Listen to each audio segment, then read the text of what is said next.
In the next 5 years, there's one company specifically that's looking for about a quarter million engineers and scientists, because they're going to need those skills in the next 3 to 5 years. We have no idea where to find them.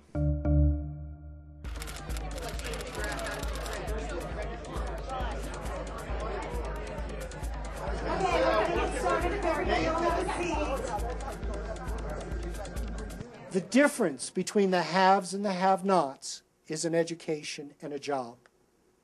And that's what this is about. How do we do much better?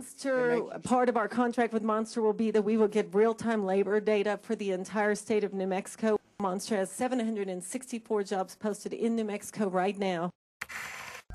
We're not teaching careers, we're teaching algebra and reading and great books and social studies and history.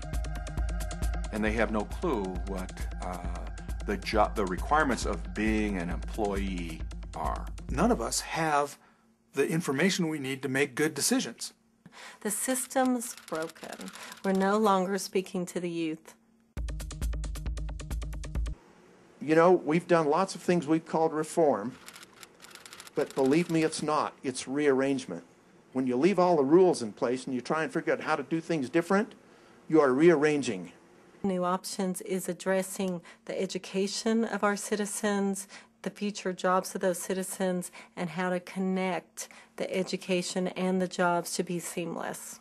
If we understood what people could really do and could really see that, it would revolutionize hiring, and it would revolutionize the way that people prepare themselves for jobs. We don't have as many career service personnel at the colleges as we should, nor do the high schools. High schools have academic advisors, but they don't have career advisors.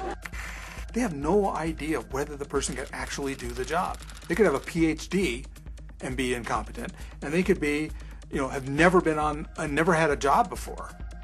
It's going to be about employer education and employer acceptance. There are lots of jobs that are going unfilled because there's no qualified workers applying. Helping kids develop their skills to apply for those jobs is a very smart strategy. What is so important about this project is it combines education and jobs in a really innovative way. So we are funding the innovator that's within the education system. Bring in HP, Intel, Lockheed Martin, Department of Energy. We now know that our new hires have the skills to do our jobs. Depending on the job, we had anywhere from 3 to 6 skill sets that they had to score in. As an employer, you will see your turnover go way down. There's success stories of getting turnover from 70% to 2%. The cost of turnover as a percentage of total revenues is a much heavier hit than it is with a larger company. And this is the key over the next year, is demonstrating the value to small businesses who maybe have to look at altering hiring practices or, doing, some things differently than maybe they've done in the past. This isn't a silver bullet, but it's a really important step forward. This is really interesting because you could shift the whole dynamic, the whole paradigm of how you do education.